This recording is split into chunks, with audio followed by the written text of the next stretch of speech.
Hello, and thank you for joining us on today's webinar in relation to stone and tile cleaning challenges. This session is part one of several series which we are going to be running in relation to stone and tile. And our target, our goal is to be able to give you a very clear understanding as to what goes into stone and tile cleaning challenges, how to overcome them, whether it's regular day-to-day cleaning, right through to deep cleaning, through to remediating the common challenges and the common problems that happen on these tiles. There'll be plenty of ideas and tricks and hints along the way. So listen up and have your pen ready for any little bits that could be of use to you in your operation. I've got Neil with me today. Many of you would have met him before, probably discussing some tile or stone cleaning challenge. That or otherwise listening to him try and explain as to why the Newcastle Knights have lost the last 3 NRL matches. So in relation to natural stone and man-made tile, one of the key things as we discussed in many of our webinars is knowing the job description. In other words, know what you are dealing with. And knowing the job description includes firstly the substrates, the surfaces, which is what we're going to discuss today. Then knowing the soiling, the stains, in other words, what we are trying to overcome. And then lastly, having a clear understanding of the equipment, the chemicals, etc., that we will use, the systems and processes that we'll use to overcome these. So there's 3 parts to it. So today we're going to be focusing on that first part, and that is the surfaces or the substrates. A couple of weeks ago, Neil, actually, I had a problem with my watch. I've got a Raymond wheel watch, really nice skeleton watch. It is one of the more expensive ones. It's makes a very good present for somebody. That's how I got mine. And I knocked it and it stopped working. So I took it along to a jeweler in town, and he had a look at it, and he said, okay, so you've knocked it, it's not working. He saw immediately that it was one of the automatic winding ones that has got the weight at the back of the back of the watch, which automatically winds it with the movement of your wrist. He said the thing is that what happens with these is that weight can, when it gets knocked, it actually upsets one of a particular spring, and he showed me in the watch which it was, because it's a skeleton watch. He took it to the back, he fixed it probably in, I would say, under 5 minutes. And I thought, now there's a guy who knows his job, who knows what he's dealing with. He knows exactly how to pinpoint the problem before he's even opened that watch. And it would have been entirely different if it was a wind-up watch or, of course, a battery watch. But that is the importance of knowing what you're dealing with. The confidence that it gave me in him was incredible. So yeah, very, very important to know what you're dealing with. Neil, what do you say?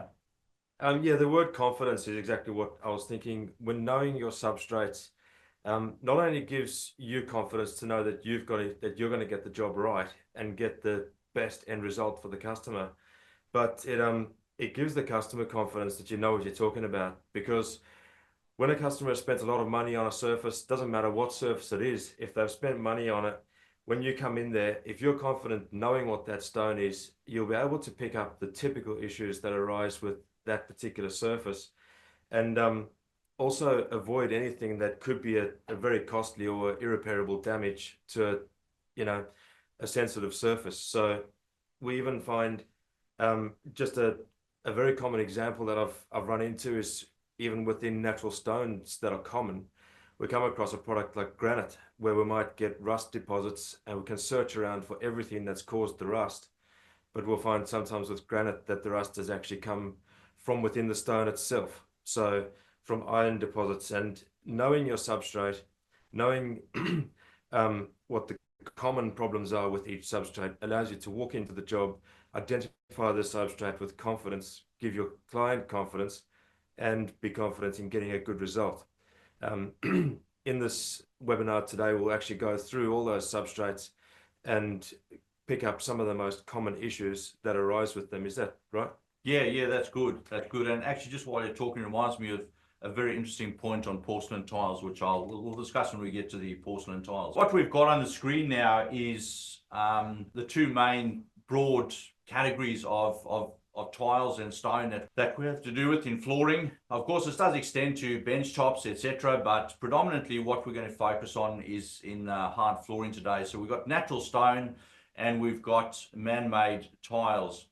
So in terms of the natural stone, there is one thing that I do want to just point out before that we have a look at that, is that we have got a lot of information that we'll be going over today, but we have also got some very, very nice tables, etc., that we will be providing for you. So these will be sent out to you, so don't be overwhelmed with all there is to take in, because it's all going to be down on paper for you. And as I say to people, don't try and remember anything. Don't try and remember everything, but we do ask you to understand.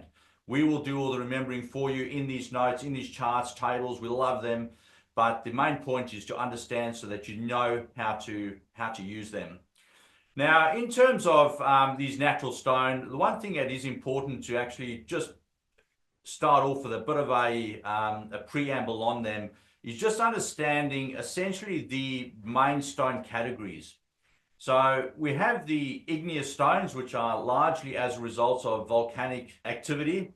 And these are our most robust stones in terms of both durability and chemical attack, etc. The ones that fall into there are mainly granite, which is an obvious one, but also bluestone or basalt is another one, which actually is a very similar geological composition to granite. The sedimentary stones are stones which have deposited material. There's two types there. One where the material has been deposited, you might say dry, and has been under huge amounts of pressure turned into a stone, sandstone being the most common example that we certainly know a lot of here in Australia. And then what we call chemical sedimentary stones. In other words, stones which have had the stone deposited in more of a chemical or liquid form, such as limestone and travertine. And then lastly, the metamorphic stone. Metamorphic gives us notates that something has changed. And this is stones that have changed, such as marble in the main. So limestone, as we mentioned, has been created under huge pressure, under huge temperature in the Earth's crust. And as it comes under more pressure and more increased temperature, it actually metamorphosizes into marble. So any marble that you see out there, you know that at one stage it was limestone. And this can cause a bit of an issue in the market, because when is it limestone and when is it marble? So you'll find that some people try and sell off cheap marble. In actual fact, it really should be categorized as limestone. So typically you'll find that limestone will be softer than marble. So yeah, just an interesting side to it is the different stone categories. Important to have a broad overall understanding of it. And then, of course, there is a lot of stone finishes, and the stone finishes can often give us an indication as to actually what that stone is. It's also important to understand that the smoother a stone surface is, the more higher polished it is, in other words, higher honed. When we use the word polish in stone, we are not talking about putting on a coating. We are talking about the very high hone that it is achieved with the polishing stones. So the more highly it is polished, the less forgiveness there is with the stone. In other words, anything we do wrong with that stone is going to stand out very, very distinctly. Whereas the more we get to rougher hone and exfoliated, the more forgiveness there is, the more harsh our treatments can be. So let's get back to our stones. We'll start off with granite, Neil. Yeah. So granite is the first stone off the block, and it is there because of its. We start off with the hardest stone, the least porous stone, and very, very easily identified by its grainy appearance. Doesn't have those typical veins in that marble does. We find that mostly it is in a polished or honed, exfoliated type of finish, and it has a wide variety of of applications. We've seen it. It's one of the most common stones we see both inside and outside. But talking about its compatibility and some special notes, Neil, you give us.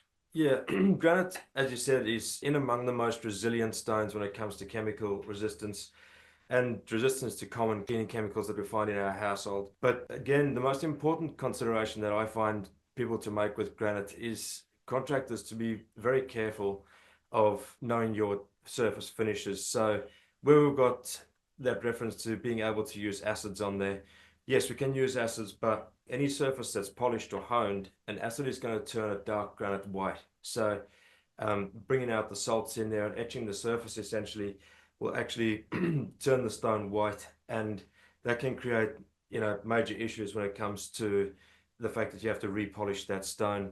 So very resistant to alkalis, very resistant, generally speaking, to staining, but be careful with acids when it comes to honed or polished surfaces.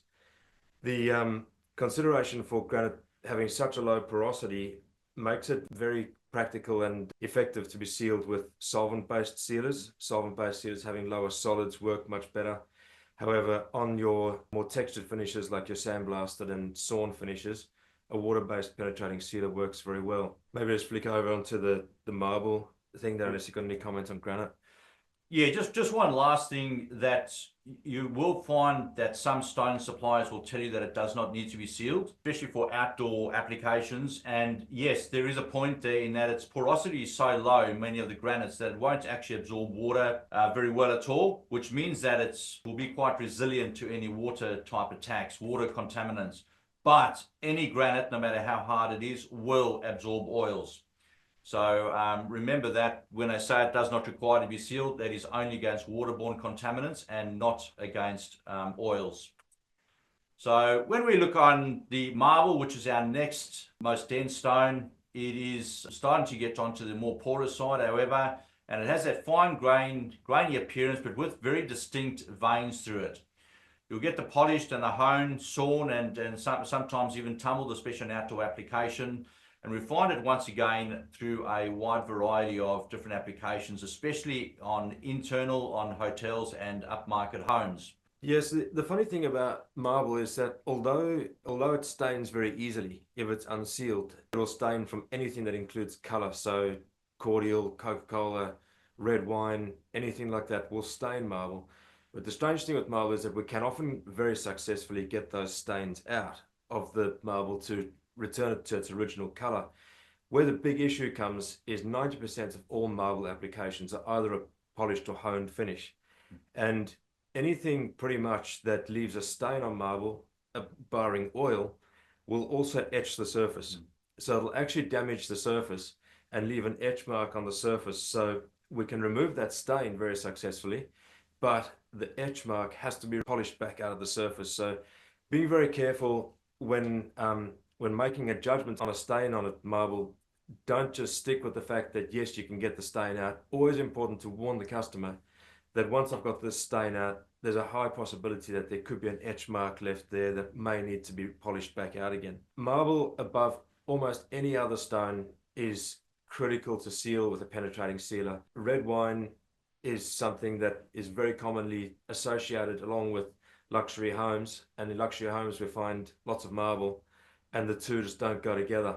So they're a perfect example of a stain that will etch the stone, where a penetrating sealer gives you that little window of opportunity to get that stain wiped up before it's actually damaged the stone. You may have a comment on this, but like granite, marble, being a little bit denser, responds very well to solvent-based sealers, although water-based sealers do work exceptionally well when we get those tumbled and sawn finishes in external environments. Yeah, that's very good. We've actually found really, really good results, haven't we, even with those water-based sealers? Although certainly as the stone is more dense and more polished, solvent does give you that edge.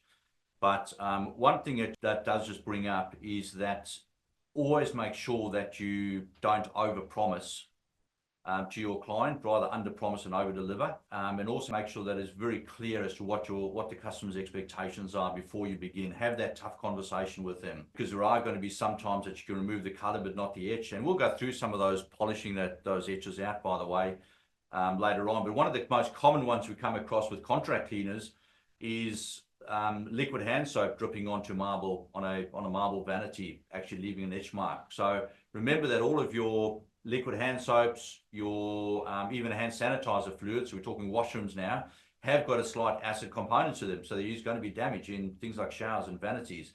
Remember also that the vast majority of your foods and your beverages are all acidic as well.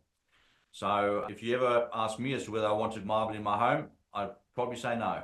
Carry on, Neil, in relation to limestone. So I was going to say, limestone being sedimentary is quite interesting, and possibly to just flick back to that page there on the stones that are on sedimentary there, just to show how it's different to sandstone. Yeah, that's quite important. With sedimentary stones that are what we call detrital, they are where you have a lot of conglomerates, and with sandstones, a lot of granules essentially, really like clay. We actually see it a lot in lots of areas in Australia where the clay lands up getting compacted, even quite close to the surface, to a point where it actually starts becoming sandstone. Whereas with limestone, it is what we call a chemical sedimentary stone. It's actually formed by the precipitation of these dissolved minerals. So they are dissolved minerals, which once again means that they can become undissolved. And typically that process of becoming undissolved is through acids. So most of what is limestone is actually sea debris, shells and fossils. Some of the limestone, you see the most amazing fossils. So mostly it's sea debris, and what's binding them all together is this calcite type material, which is very similar to what our bones are made of and our teeth. But the key thing to remember is, yes, they can be dissolved by acids in the main. So if we just head to the limestone there, it is much softer than marble. It is more porous, it's very fine grainy, and often you get those fossils. And once again, we find that in many areas that you would typically find marble as well. We basically apply the same rules, don't we, Neil, to limestone as marble, but just with that extra little bit of care. Is that? Yeah, that's the reason why I suggested maybe just ducking back to that page, was because of the fact that it's a chemical sedimentary. It can very easily be affected by the dissolved salts in limestone can be affected by poor rinsing when we clean limestone. So when we clean limestone, obviously avoiding acids as much as possible.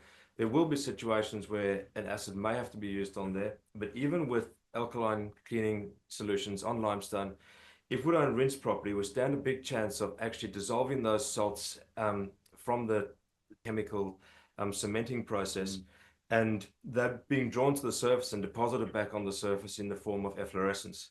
Efflorescence is something that we'll discuss later on in this series. We'll even discuss how it should be pronounced. But yes. The other comment that I would make with limestone is, being a little bit softer, we do get very, very good performance out of water-based sealers on limestone. There is also one point that I will make with limestone sealing is always do a test patch with your sealer, because being a softer stone coming in very muted colors, there is the chance that a sealer of any kind can change the color of the stone from very slight to extreme. Not to dwell on limestone for too long, but just one thing that's very, very quickly with limestone is, because we get such a broad variety of densities in limestone. If you get limestone, Bruin limestone from Mount Gambier, you can actually cut that limestone with a handsaw through to limestone that you'd struggle to tell it apart from marble. So limestone is the one that tricks contractors more often than not when it comes to the subject of identifying stone. Yep. That's very helpful, Neil. And the other thing is, because it's so porous, you often find that it's holding a lot of water as well, which can upset the sealing process as well. So travertine is really a type of limestone, and there's a lot of the open pits, and which are sometimes filled and honed, and actually looks almost identical to limestone. In the main, it's actually a beautiful stone. A lot of people love it, especially for outdoor areas and indoors too. But the rules on travertine are pretty much the same as limestone, aren't they?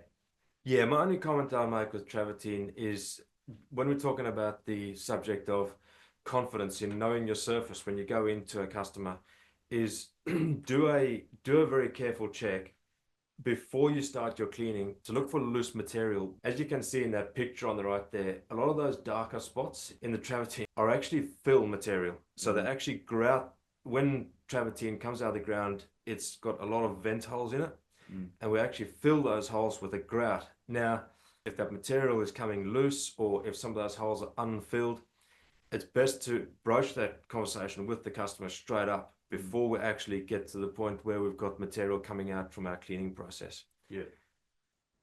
No, that's very good. Then on to bluestone. As I said, geologically, it's actually quite a similar stone to granites, geologically speaking, but quite different in the way that we treat it in many respects. It is quite a tough one, mainly used outside. Some of these smoother ones, you find them inside in residences or commercial, and some hospitality as well. Do you have any comments on bluestone, Neil? Or basalt, that's the other name, isn't it? We call it bluestone or basalt. Yes, identification of bluestone is a bit of a tricky one because bluestone doesn't actually fall into any of those categories in reality. Bluestone is actually a different stone entirely depending on what part of the world you come from. Yeah, that's true. So if you're in the United States, bluestone is actually typically referred to a type of sandstone from Canada and down in Arizona. But here in Australia, our most common bluestone is Victorian bluestone, which is actually a basalt. Yes, yes. And very typically, the only comment that I would make with bluestone is be very careful of the common tendency for people to desperately want to apply an enhancing sealer. Because of the massive variations you get in bluestone, enhancing sealers can sometimes leave bluestone very patchy. So be very careful, always do testing there. And I think we also just skipped over my number one favorite, sandstone. No, I think sandstone's still coming up, or the slate. Slate is a very porous stone, and we won't spend a lot of time on slate because we don't see a lot of it. But it's a rough split-faced finish, which is often used inside, especially older homes, and we find it sometimes in pool surrounds. Probably the biggest challenge that people have with slate is removing 20 years worth of sealer off it. So that's another subject. But slate is a natural stone. It is quite resilient to acids and alkalis. So here is sandstone, Neil, the one that you love the most, and that is the sedimentary stone that we spoke of before, which has a typical grainy appearance, can have veins, can be very even, however, and is used a lot on cladding and exterior walling, and of course pool surrounds and paving feature walls, etc. Tell us what your challenges are, Neil, with sandstone. Yeah, I won't do it today, but I could talk all day about sandstone. It's definitely my favorite. I was scared of missing out on it. Sandstone is an amazing product. It's incredibly popular in Australia. It is the absolute heart of Sydney. Every important building in Sydney has got sandstone in it. And that, of course, stretches right across Australia. But the most critical thing with sandstone is at least 75% of every sandstone clean you encounter is going to involve mold, mildew, or organic growth. Now, the typical tendency with cleaning sandstone, and I'm prepared to argue about this one, is that people think you can just clean it with a pressure washer. Yep. And the problem is that you clean sandstone with a pressure washer, it does come clean. That is the point. It does come clean. But the reason it comes clean is because you're just taking the top layer off the stone. Yep. So every time you clean sandstone with the pressure washer wound up to its max to remove the mold, all you're doing is just taking more and more layers off that sandstone. And that's why we went to so much effort to create special chemicals that remove the mold, kill the mold, and remove organic growth without doing any damage to the sandstone. The only other comment that I make about sandstone is because so much sandstone is used in external environments that aren't walkways or environments where they only really need a water repellent. So a good water repellent will protect sandstone for a long, long time and make it easier to clean and make the mold easier to remove when it does inevitably grow back again. Yeah, that's very good. And if I can just add, Neil, because we obviously live in a coastal town. In fact, most of Australia lives in coastal towns, and sea salt and salt attack is a huge issue with sandstone. And many coastal cities, you see this happening where the stone is actually degraded as a result of salt attack. That's a bigger subject, But if you come across that, absolutely get in touch with us, get in touch with Neil. We'd love to talk to you about it. This is where the whole concept of consolidation and water repellency come in. It applies to many pool surrounds as well. So make a note of that. Certainly happy to share some more information and the ways around it. So in terms of the man-made tiles, we've spent a lot of time on the natural stone because there is such a lot of issues and sensitivities that we need to discuss. On the man-made tiles, we're going to go through them a little faster, but we kick off first of all with ceramic tiles. And now ceramic tiles and vitrified tiles are essentially very, very similar composition, but the vitrified tiles are fired at a higher temperature and as such don't have a glaze on the top of them as we find with many ceramic tiles. So just to mention those main differences between the two of them. So ceramic tiles are made from clay, pressed and fired at lower level temperature than porcelain, lower pressure than porcelain too, and even than vitrified tiles that are typically glazed. And come in a wide variety of patterns. There's not a lot that needs to be discussed with them. They're very, very resilient to chemicals. However, avoid using straight hydrochloric acid, sulfuric acid, or a fluorine acid. So you say, well, what is a fluorine acid? Fluorine acid is mostly contained in rust remover. So be very, very careful of that. The other one thing that I'm going to just say right now, because this might help you, is a lot of people have a challenge with finishing off porcelain tiles and these ceramic glossy tiles when they are cleaning them. They end up leaving with watermarks, etc. at the end of it. I'll give you one tip. When you are finished your clean, make sure that you extract up virtually all of the water. Be very fussy about that. But then take a rotary scrubbing machine or rotary polishing machine with a white pad, not a bonnet pad, a white pad and a window cleaning solution, spray and wipe with window cleaning solution, and actually just buff those tiles. That is going to give you 100% finish and totally overcome that water spotting issue. The other thing is always make sure that you're cleaning these tiles that you have got a rotary scrubbing machine and use of a pad. Using a spinner is not sufficient on many, many cases. Yes, gives you great results, but you're going to land up with issues where you can't resolve with a spinner. You do need that pad agitation. So on the vitrified tiles, very similar to ceramic, but they are baked at this higher temperature. They often can be slightly textured, and this is where you land up with a lot of the issues on cleaning. You find these in train stations and a lot of public areas, and they can be a real challenge to get clean. Sometimes you can use all the correct chemistry and using pads, etc., and they just do not cut it, and that is where the System 7 pads come in. I think we did a webinar a couple of months ago on the System 7 pads, but these System 7 pads are the secrets to cleaning vitrified tiles. Yeah, 100%. The only comment that I could make on there is, yeah, System 7 is an absolute game changer with these type of tiles. And that subject about being careful of the acids you use, I can't go over that enough. If you damage ceramic tiles, if you damage vitrified tiles, it's done. You're pulling them up. Natural stone, although it's more expensive, if you damage it, you can often actually polish it back. Not ceramic, it's damaged, it's done. Yeah, that's exactly right. So please be careful. Practically anything that you get from Actichem is going to be safe on vitrified and ceramic and porcelain tiles, with the exception of the acidic rust remover. We do have a new rust remover that is safe on natural stone and these type of tiles called Rust Extractor. Make a note of that. Rust Extractor, awesome for removing rust marks off these types of sensitive surfaces.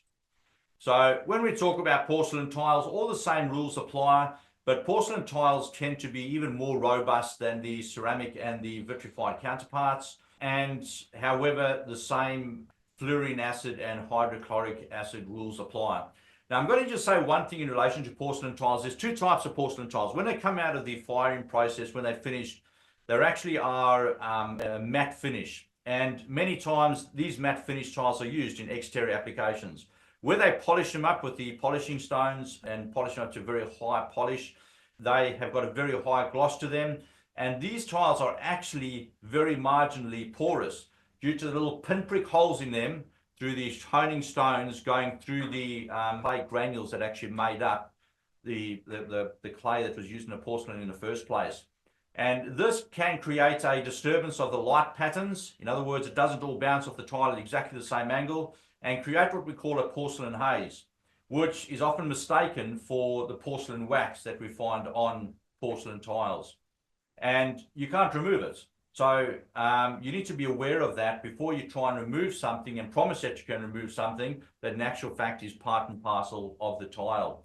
The other thing to remember is that some older tiles will actually slowly discolor with age as soiling embeds itself in those pores. So we're right to move on to the other tiles, Neil. You have any comments on that? No, just very quickly. Porcelain wax is something that can also trick contractors. It's tricked me a number of times.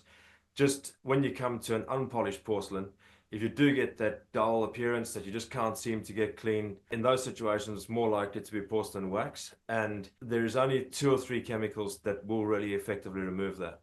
Yeah, very good. And one last tip is an easy way to identify porcelain tiles is remember that they are absolutely flat. If you were to put a spirit level across the top of them, they are flat from edge to edge, whereas all ceramic tiles slightly rise in the middle.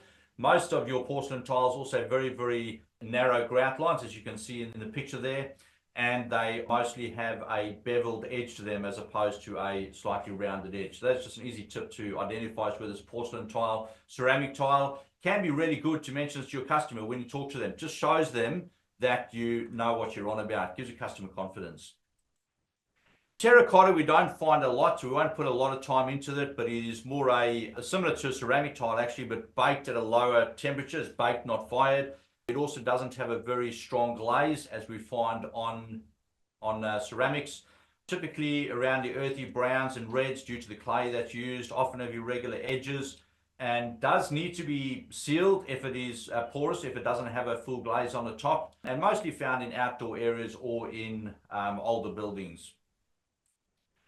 Terrazzo is a type of concrete with marble chips in it. It's an agglomerate tile. Really need to treat it as a natural stone because it is very, very sensitive to acids, being a cementitious base. Mostly on walling. It is often found in some of our public bathrooms, as we know, change rooms. Does well to be sealed with a penetrating sealer. Flooring is typically sealed with a topical sealer, although an impregnating sealer can be used. But in most large areas that they get used in, such as airports and retail precincts, it is coated with a topical sealer, correct? Yeah, so terrazzo is the flooring of choice for pretty much every airport in the world and shopping center, that sort of thing. And my only comment that I'd make when it comes to cleaning it is just do your due diligence to the client, find out as much as you can about what has happened to that floor previous. If it's got a topical coating on it, you need to treat your whole cleaning process very different to if it's been sealed with a penetrating sealer. Obviously, all the train stations in Sydney now, a lot of them are terrazzo sealed with a penetrating sealer. So you don't want to go using a stripper on there, for example. Yeah, that's very good. So essentially, if it's sealed with a penetrating sealer, we need to treat it like a natural stone, don't we? Yeah. But if it's sealed with a coating, polished sealer, we really need to just treat it as a sealed floor, same way as you treat a polished or coated vinyl floor, really. Correct, yeah. Yeah. Then we have our clay and masonry, which can be anything from brick wall through to brick paving. And these benefit from being treated with respect as well. We need to be careful with acids. We do use acids, of course, to remove efflorescence and cement smear, etc. But always pre-test, make sure that they are not going to be discolored by the acid. Also make a good point that if you use an acid, always pre-wet the wall first so that the acid doesn't actually penetrate into the stone nearly as much. So I think that brings us to the end of our different surfaces and our substrates. And we'll, no, we've still got concrete to go. So let's just have a quick look at concrete. We shouldn't have forgotten that, should we, Neil? No. Concrete's one that's becoming more popular, both in off-form concrete and also on polished concrete. It's been used a lot in right through to homes now, where they polish your concrete down to a high hone and either put a sealer over the top of it or use a impregnating sealer. Now, just remember that concrete is very, very alkaline in nature and it is very damaged by acid. So really, realistically, just treat it as a natural stone. What's your comments on it, Neil? Treating it like terrazzo or or a natural stone, exactly right. Concrete, one of our biggest issues that we get arising with concrete is oil stains. Oil stains in concrete is much like bluestone. It's very common to be able to remove the oil stain, and then a couple of weeks later the stain reappears in the exact same spot. Yeah. Capillary action pushing it up. But yeah, again, be careful what acids you use on concrete, and always rinse well with concrete as well, because you can encourage efflorescence by not rinsing. Yeah. Realistically, the use of an acid on concrete is very, very seldom needed if you think about it as to what you're trying to remove of concrete. But if you do have to use an acid, it's almost definitely going to discolor it. And my tip to you is, if you do have to use it over the entire area, because if you discolor it all just slightly, you're not going to notice it, as opposed to just those few square meters that you are working with. Yeah, so that brings us to the end of our discussion in relation to surfaces and substrates. Thank you very much. We really appreciate you joining us today, and we look forward to getting this white paper out to you so that you can use it as a resource for you and for your team, helping you in your own team training. And thank you very much. Thank you.